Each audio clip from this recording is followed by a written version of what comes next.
Hey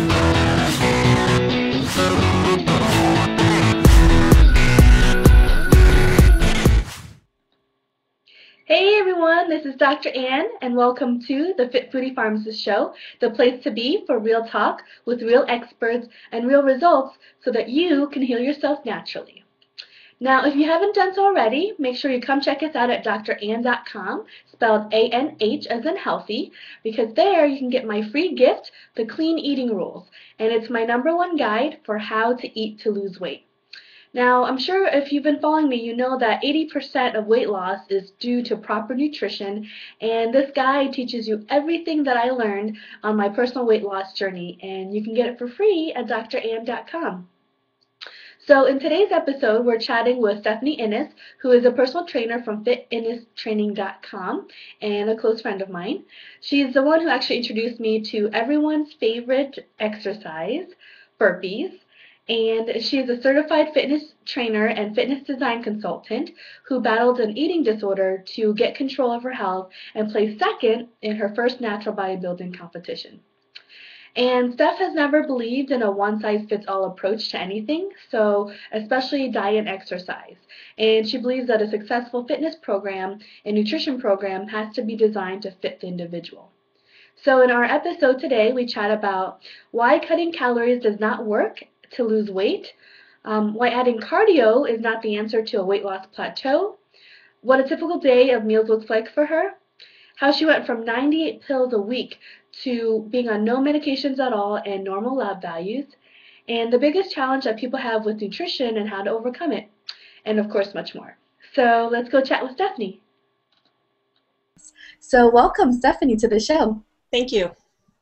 So just so the audience gets to know you a little bit better, because I know we've known each other for some time now. You were my personal trainer. Can you share your story, where you were when you were pregnant and where you are now? Because I don't think a lot of people know. Sure. I was, first of all, when I was a little bit younger, in my 20s, I worked as a part-time fitness instructor, and I taught group exercise classes, and I didn't really pay much attention to nutrition or anything. So I was just like the big class teacher, and I kind of yo-yo dieted. I would starve myself sometimes, and then try to eat normal and try to do the 1,000 calories or less a day, and things like that. And then eventually, I just pretty much quit eating. To lose weight. That was kind of my way of doing it. And when I was 40, I ended up pregnant, and at that point, by the time I had my baby, I was over 200 pounds. So that was kind of where I started with knowing that I needed to do something different. Do you think you rebelled because you were starving yourself, and so when you were pregnant, you were like, oh, I'm going to just use it as an excuse to indulge? Oh, absolutely, absolutely. He's my second child. My first child I had in my 20s, and I did the same thing both times that I was pregnant. That was the excuse to eat whatever, anything I wanted, whenever I wanted. I didn't really think about it. Ice cream, cake every night. So. Mm-hmm. Well, I think you were talking about how you were eating 1,000 calories and then you just stopped eating, and I think a lot of girls and women, when they say they have to lose weight fast for a wedding or some sort of get-together, a reunion, that's what they do. They think that if they cut their calories, then they're going to lose weight. But we know it's not true. Can you tell us a little bit more about why that doesn't work? Especially as you get older, that was the main thing. When I was younger, it kind of would work because I'd lose that first 5 pounds, and that would start me and make me not eat even more. But as I got older, I realized that wasn't going to work anymore. I didn't lose the weight, and part of it is because I was burning away muscle and storing fat. So the more muscle that I would burn, the fat cells were still there, but I was even adding fat to them. So basically, I was creating more fat in my body, and my shape wasn't changing, and my size wasn't going down, and it just kind of manifested. So. Yeah, because our bodies think we're starving, right, when we don't get enough calories. So it holds on to the fat even more. And you might lose weight per se, but you're right, you're losing fat, and you become what some people say, you're skinny fat, right? Exactly. And, so it's not in really addition to that, I was doing probably about 8 hours of cardio a week. And that was the thing. A lot of people do that too. They just continue to add more and more cardio, thinking, oh, I've got to go spend another hour. I got to 2 hours a day on cardio. Because they stopped losing weight, so I got to exercise more and do more cardio.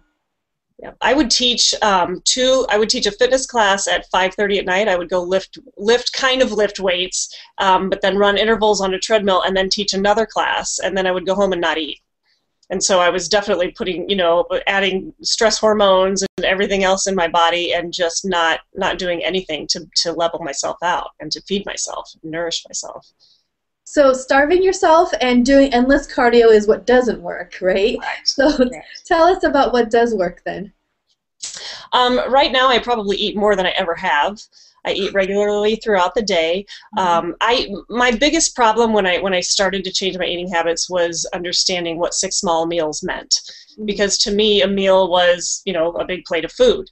And so it was like, how in the world are you going to eat 6 small meals and lose weight? So for me, I basically eat about every 3 hours, 2 to 3 hours. And it's not always necessarily a meal per se, but it's something healthy. I'm constantly making sure that I'm eating the right nutrients. I'm eating enough protein.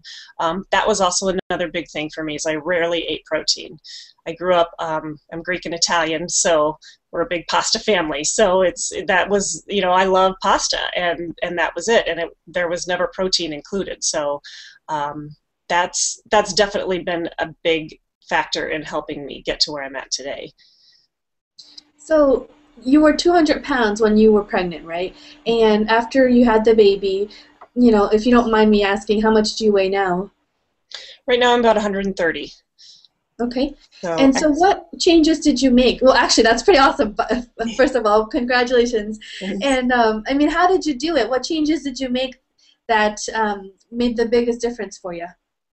Well, when I was 204 pounds after I had the baby, and then I lost that initial baby weight, and then I was stuck around probably 175, 180 for several months.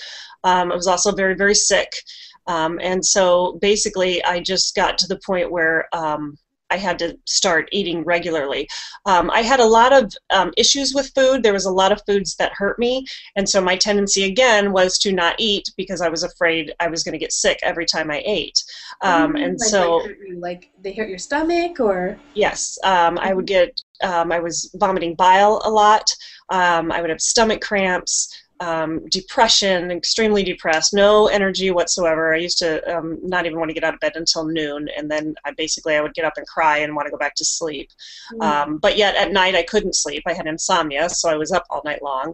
But I had to make myself start working out again, and I joined the Y. I had given up fitness for 5 years. I need to put that in there too, because when I was trying to lose the weight right before I'd had the baby, for those several years, I had given up fitness because all that cardio wasn't working, and so I just completely stopped eating. And I would literally live on like an apple a day or something. I would only eat when I thought I absolutely had to, and so I'd starved myself into a size 0 right before I got pregnant. And then I got pregnant, and then I ate everything there was.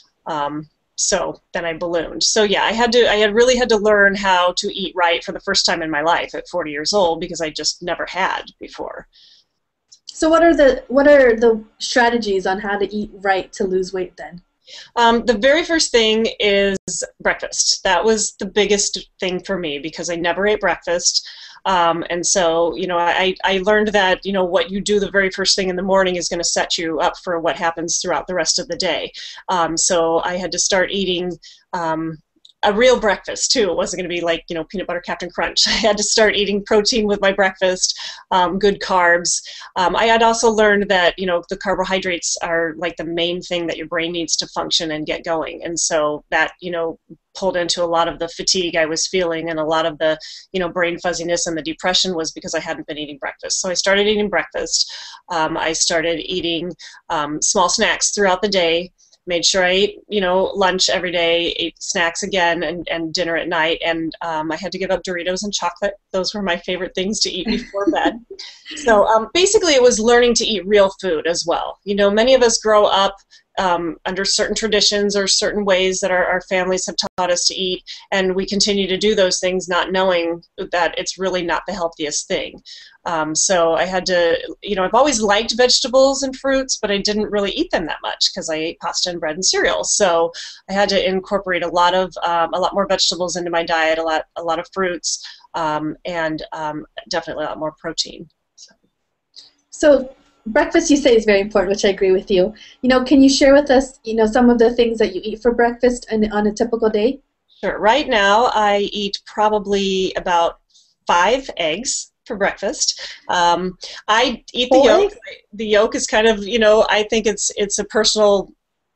Everything I believe in with diet and nutrition is personal. It depends on how your body responds to it. So I do eat the yolks. Not everybody, does, but they don't hurt me. So I eat about 5 eggs. I usually cut up like spinach and arugula, and I chop those up and scramble them with the eggs. Add a little feta cheese on it. And sometimes I will eat like breakfast sausage with that, like turkey sausage. I'll make kind of a scramble with the turkey sausage in it. And then usually a couple hours later, I'll eat either I'll make a protein shake with whey protein and like a banana, maybe some yogurt in it and some cocoa powder. Or if I'm not that hungry, I'll just eat an apple or something to kind of keep me going through the morning. Generally, I eat a lot of food before about 1 o'clock. So I will eat that breakfast, I will eat like another snack, and then I'll eat lunch probably, around 11:30, 12 o'clock. And lunch is usually consists of salad, some form of protein like chicken, or it's like leftovers from the night before. It might be chicken and roasted vegetables. I stay away from bread, and for the most part, I do eat it on occasion, but sometimes I feel that it kind of feels heavy in my stomach, so I try not to do a lot of bread or pastas. And in the afternoon, again, for snacks, it's going to be, like an apple and peanut butter or another protein shake or some fresh veggies. I carry around a bag of vegetables and, munch on those throughout the day. And then dinner again is going to be more protein and veggies. That's the main thing I do all day long.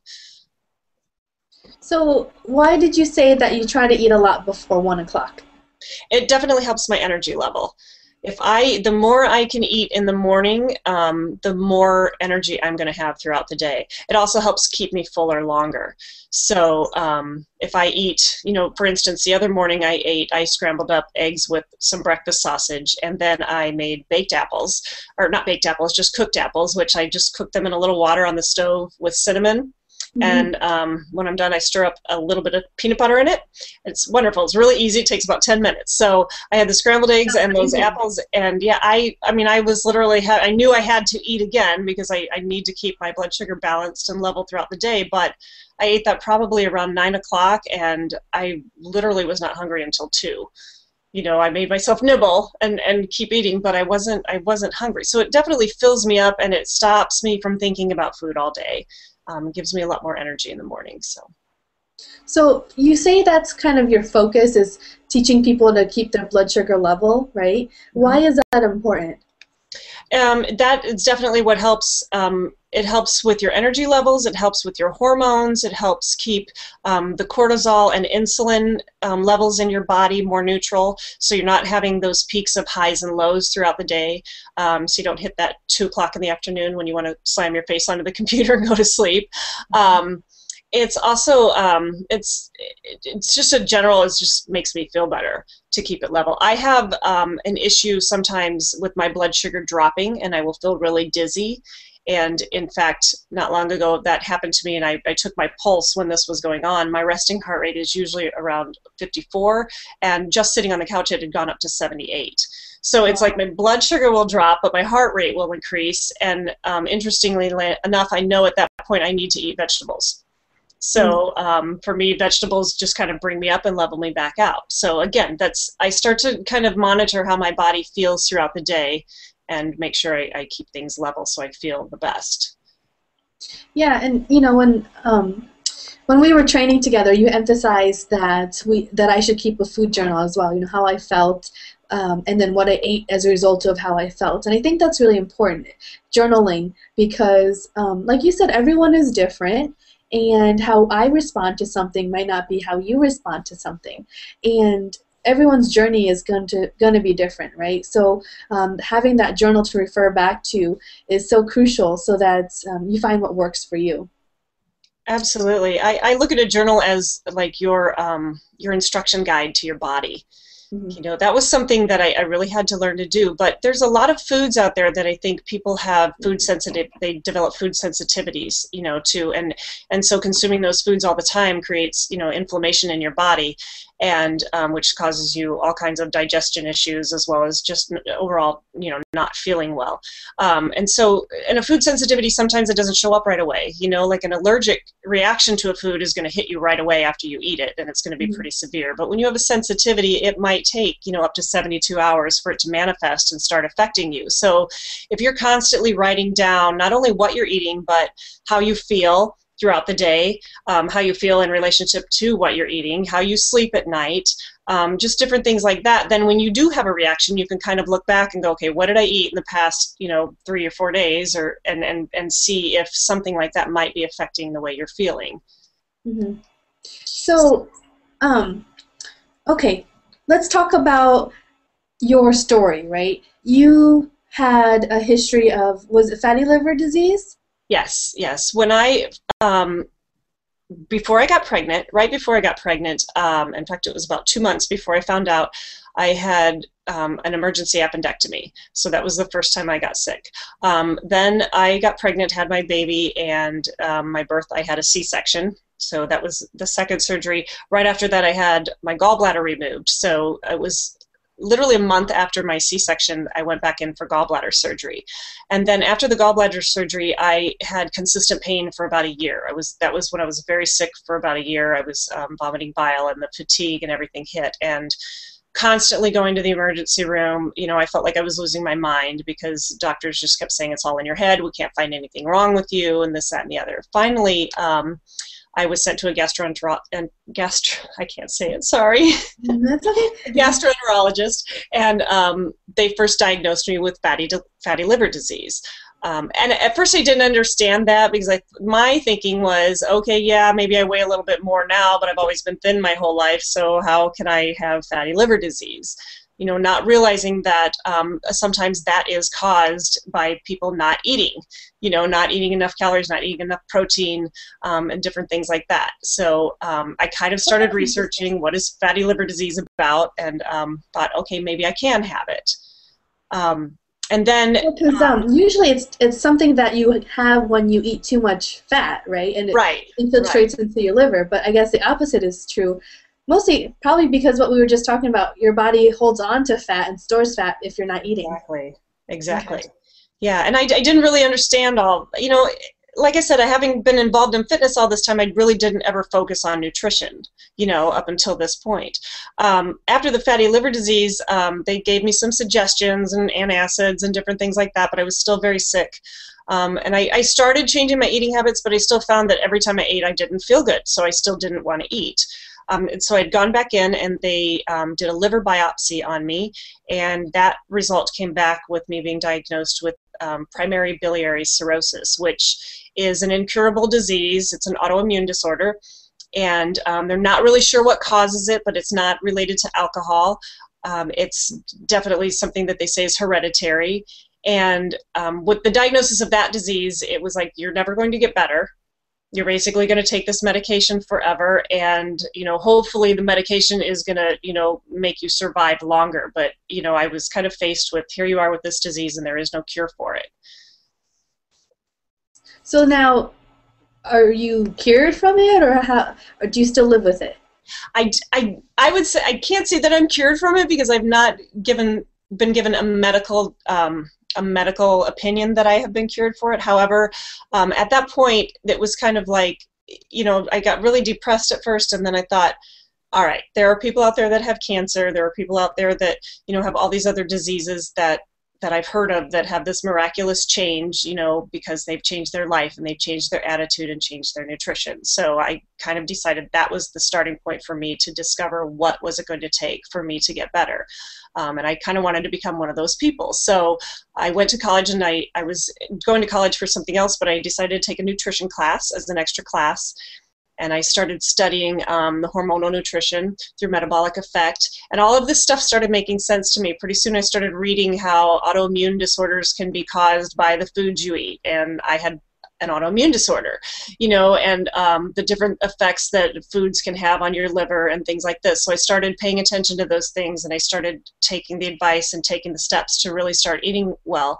At this point, I am not taking any medication. At one time I was taking 98 pills a week, so I do not take medication anymore. Now, are you exaggerating, or is that, I mean, no, you really it was 98, not 98 prescriptions, but 98 pills a week. I used to count them because I had to have one of those, you know, containers that, you know, some of them, and which makes no sense to me now that I know a little bit more about it, were pain medication.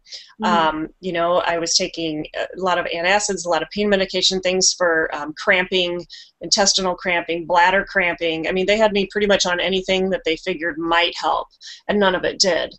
And what actually helped was stopping taking it and eating correctly. So right as of now, my liver enzyme tests are normal. So there is no sign that I have any physical problems. So in my opinion, I don't have this disease anymore. So I absolutely believe that food can make all the difference in the world to your health. Well, that's why we have you on the show, because you know, I agree with you. So now, okay, you work as a personal trainer. You work with a lot of clients, right? And you help them with their nutrition and their fitness. What is the one of the biggest challenges you think people have when it comes to nutrition? Not really understanding what to do or how to go about changing their health. You know, there's a lot of information out there about clean eating, which, you know, is definitely a good way to start. It's a good place to start eating, you know, real food and whole foods. But unfortunately, a lot of times the healthy foods that are promoted in society are still not really good fat loss foods. You know, so a lot of people think, okay, I'm going to get healthy, and they go buy whole grain bread and, you know, all these other things, fat-free this and low-fat that and sugar-free, and, you know, they try to diet and they're still not, you know, getting effects. So I think the hardest thing is for people to really understand what food does to your body and what the right types of foods are that they need to eat. As well as preparing them and just making sure that you're prepared throughout the day. That is a big one. Mm-hmm. A lot of people get busy. We have, you know, a lot of office jobs, or people are always bringing in, you know, donuts or snacks or things to work, and that's the biggest struggle for people. Oh my gosh. I mean, obviously I work in a pharmacy, so our patients love us, and they bring us treats all the time. If it's not baked pumpkin bars, it's, you know, cookies and donuts, and oh my, it's just a disaster. It's a trap at work every day.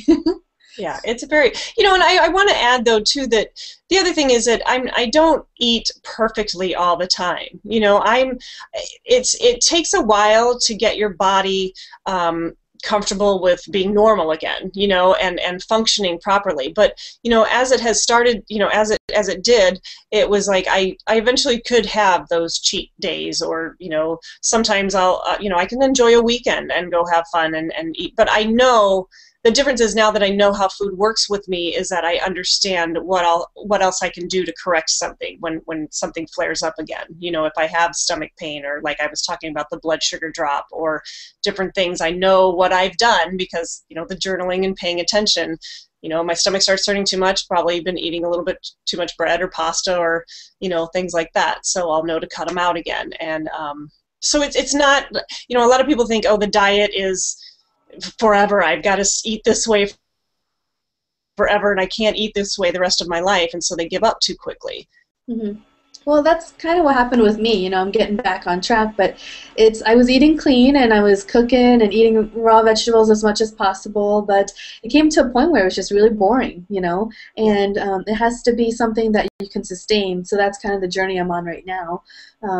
And I like what you said, where you don't have to be perfect, but you take note of your body and how it's responding, and then you make adjustments over time based on how you feel.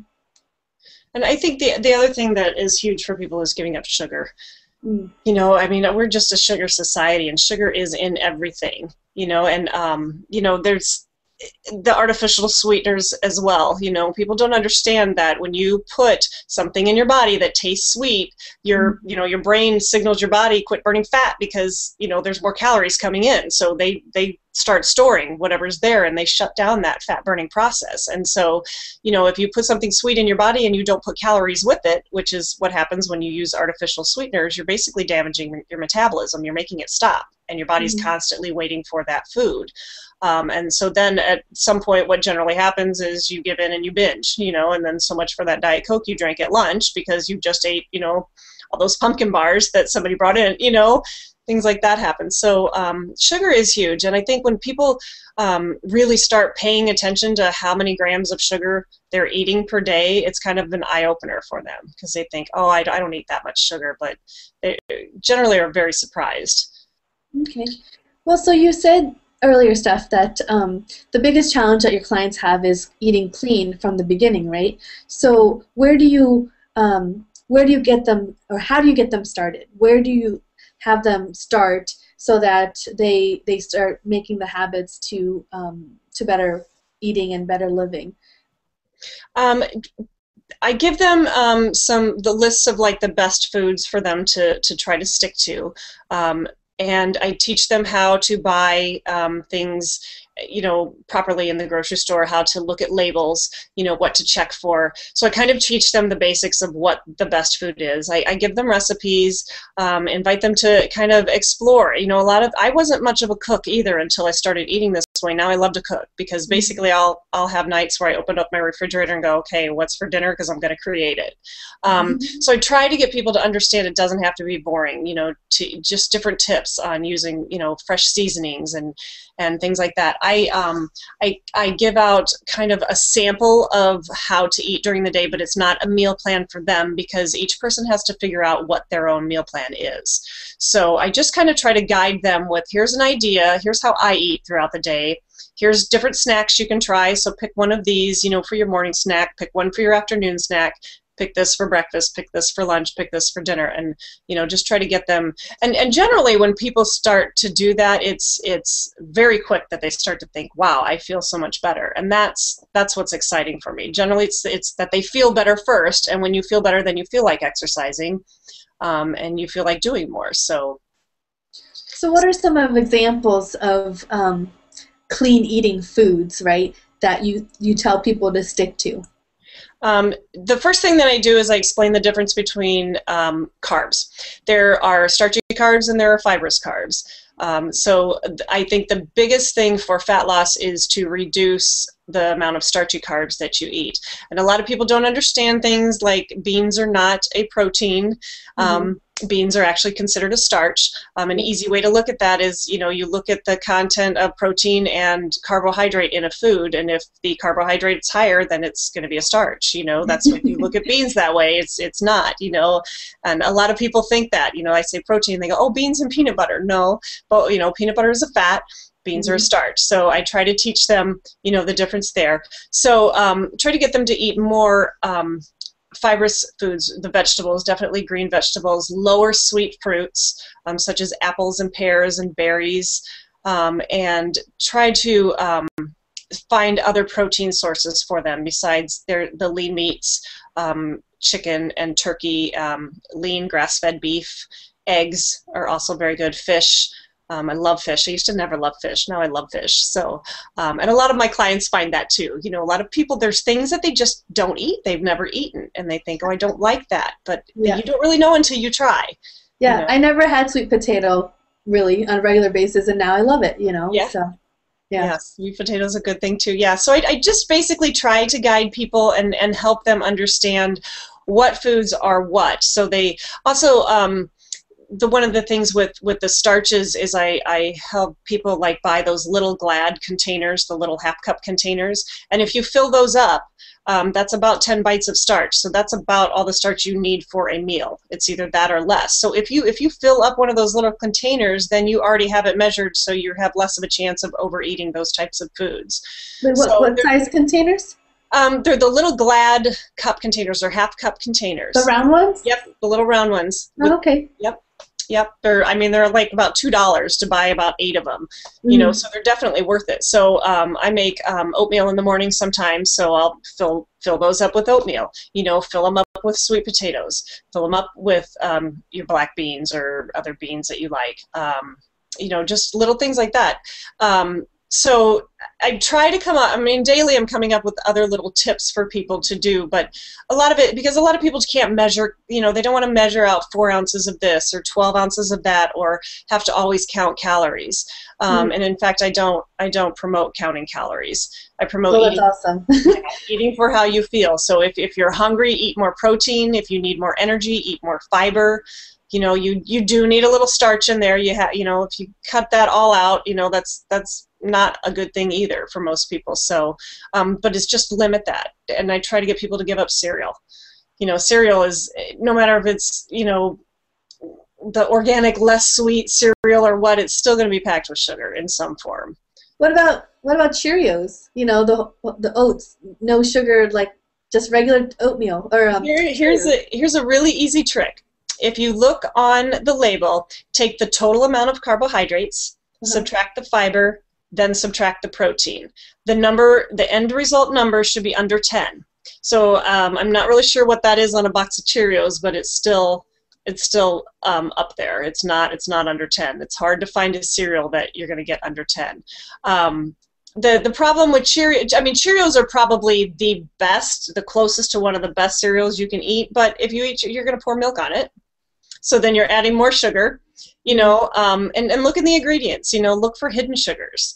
If there's corn syrup, sucrose, dextrose, maltose, honey, all of those things represent sugar. So a lot of people, think, oh, just because there's no sugar, it's not glazed with sugar, there's still sugar in the product somewhere. Yeah. I had a question for you and then I lost it. So, I hear you're developing a nutrition program, right? Yes. Can you tell us a little bit about that program? I'm launching an online program. It's for 4 weeks. It's called the Food Fix. And basically this is a program, it could be for anyone, but it's just to help people get started, to help them learn these things that I've been talking about. Initially learning, you'll be given shopping lists and how to, why, if it's important to buy organic or not. A lot of things that people don't know right offhand. It's going to include a lot of recipes, healthy recipes. There's some gluten-free recipes. There's, just a lot of different things you can mix and match. I'll be going over tips on, what to pack to take, with you to work all day so you can avoid those pumpkin bars and everything else, There's some treats in there too. I do some things with, some sweeter things for people with a sweet tooth. You can do it in moderation. It'll also be going over how to try to come down, break a little bit of that sugar addiction and get off sugar. It's just going to be kind of a compilation of the things that I've been studying and learning for the last 4 years. Because I know my process has taken a while to really get everything together. And so I'm just going to try to share the biggest, most important things that people get stuck on and help them learn how to understand their body and fix their own metabolism. Sure. So if someone wanted to get more information about your nutrition program, the Food Fix, where should they go to find out? They go to my website, fitnesstraining.com, and look under programs. There will be a tab called Food Fix, and if you click on that, all the information is there. I also have a Facebook page, Fit Inness Training, on Facebook as well, and I do offer a lot of free tips and different information. My website, you can also sign up for my newsletter, and I send out probably 1 to 2 newsletters a week with just some various, little tidbits of information and helpful things. So. Great, and I'll make sure I put the links in the show notes so that people can refer to them as well. Great. And one last thing, Steph, if you had to give one piece of advice to anybody watching this show that would make the biggest difference in their life, what would be that? What would that tip be? To really start paying attention to how you feel in relation to what you eat, and to really, really understand that food makes a difference in everything. It really does. It really makes a difference in everything you feel, think, your sleep habits. I mean, food, I'm definitely a believer that food is the key to good health. Awesome. Great. Well, thank you so much for all your time in sharing your experiences and what you've learned with us today. And I'm sure we'll be chatting again in the future. So you guys, you have a great night, Steph, and then we'll chat again soon. Great. Thanks for having me. Yeah, no problem. And I'm going to... Hey, so I hope you enjoyed the show. That was Stephanie Inness from fitinnesstraining.com, and all the links and resources mentioned today will be on the show notes at drann.com, spelled A-N-H as in healthy. And while you're there, make sure you jump on the Fit Foodie VIP email list at drann.com/VIP, and you'll be the first to know about new recipes, episodes, programs, and events, including my Fit Foodie Delicious Detox program that I'm currently working on. As well as surprises and VIP-only content and exclusive insights that I only share with my email subscribers. So make sure you are one of them. And we've got plenty of fun guests coming up, including Abel James, who has the #1 rated iTunes Stop Burning Man show. But of course, we're going to gun for that title as well. And Ivy Sterling, a nutritionist who specializes in weight loss resistance, just to name a few, so stay tuned. And thanks so much for stopping by. I'm Dr. Ann, and until next time, have a fit and tasty day. If you like this video, be sure to subscribe to this channel and share it with your friends, because we need more people to hear the food is medicine message. And make sure to head over to drann.com and sign up for free updates, because I share some insights in my email updates that I don't share anywhere else. And before you go, don't forget to leave a comment, because I absolutely love hearing from you.